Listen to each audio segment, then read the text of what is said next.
In this video, I'll be showing you how to fix USB Type-C earphones not detected. It's a very simple method, so if you find this video helpful, be sure to drop a like and subscribe. But anyways, getting into it, it's very simple to go ahead and do this.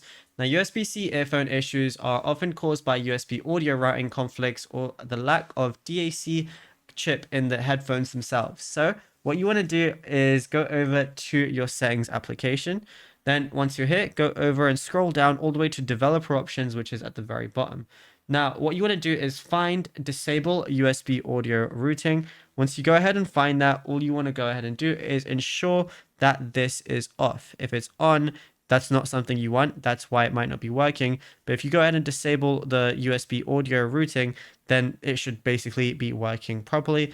And then you should be good to go from that point on. So it's going to be in the media section. Again, like I said, you just want to make sure that this is off right here.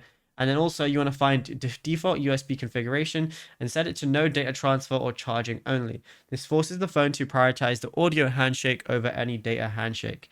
And yeah, it's as simple as that. Now, if you also have Bluetooth on, try and turn that off because it might be a Bluetooth interference with another device.